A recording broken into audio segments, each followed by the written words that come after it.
এ কি এত বড় মহাদেবের মূর্তি? কোথায় হয়েছিল সেটা তো তোমাদেরকে বলবোই। তাহলে চলো ভিডিওটা প্রথম থেকে শুরু করি, না হলে জানবে কি করে। তো সেদিন ছিল শিবরাত্রি আর আমি উপোস করে চলে গেছিলাম পুজো দেওয়ার জন্য মন্দিরে। আরে কোন মন্দিরে গেছিলাম সেটা তো বলাই হলো না। গেছিলাম দীপালিদে গ্রাম জামশোল। আমাদের গ্রাম থেকে বেশি দূরে লয়, সামনেই বটে। মন করলে হেঁটে হেঁটেও আসা যাবে।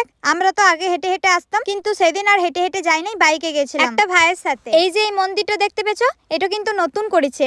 এইখানে এখনো পর্যন্ত পুজো হয় নাই, কারণ কি মন্দিরটা এখনো প্রতিষ্ঠা করে নাই। মন্দিরের ভেতরটাতে অনেক কাজ এখনো বাকি আছে। এই যে এই জায়গাটাতে পুজো হয়, ভিড়টা দেখো একবার। ভিড়টা দেখলেই বুঝতে পারবে কত লোক গেছিল সেদিন পুজো দিতে। এত এত ভিড়ে ঠেলাঠেলি করে পুজো দিচ্ছি এত কষ্ট করে। দেখো পুজো তো দিতেই হবে, কষ্ট হোক আর যাই হোক, কারণ কষ্ট না করলে কেষ্ট পাওয়া যায়। যাই হোক, তারপর এত ভিড়ের মধ্যে আমাদের পুজো দেওয়া কমপ্লিট হয়ে গেছিল। তারপর আমরা চলে এসেছিলাম মন্দিরের বাইরে। এখানে আমরা গল্প করছিলাম আর ভাবছিলাম যে ফটো তুলবো, কিন্তু সেদিন কি পরিমাণে যে রোদ দিন ছিল কিছু বলার মতন লয়। মুখটা পুরো একবারে কালো কড়াইয়ের মতন হয়ে গেছিল। তবে সে যাই হন যাক, ফটো তোলা কিন্তু চাই। তারপর আমরা 2-4 পিস করে ফটো তোলার পর দীপালিরা ঘর চলে গেল, কারণ ও বলছে আমার প্রচন্ড খিদে লেগে গেছে, ঘর যেয়ে খাবো। আর আমি আর রাখি থেকে গেল, কারণ তখনও আমাদেরকে ভাই নিতে আসে নাই। সেই জন্য ভাবো না আবার যে আমাদের খিদে লাগা নাই, আমাদেরও লেগেছিল দমে, কিন্তু কিছু করার ছিল না। সেই জন্যই আমরা ভাইয়ের আসার অপেক্ষা করছিলাম। তারপরে আমরা চলে এসেছিলাম এই যে বিশাল আকার মহাদেবের কাছে। এই মহাদেবের মূর্তিটা কিন্তু দীপালিতে গ্রাম জামশোলেই হচ্ছে। ওদের ওখানে শিবরাত্রি উপলক্ষে মেলা হয়, সেই জন্যই বিশাল আকার মূর্তিটাও করেছে। শুধু দেখলেই কিন্তু হবে না,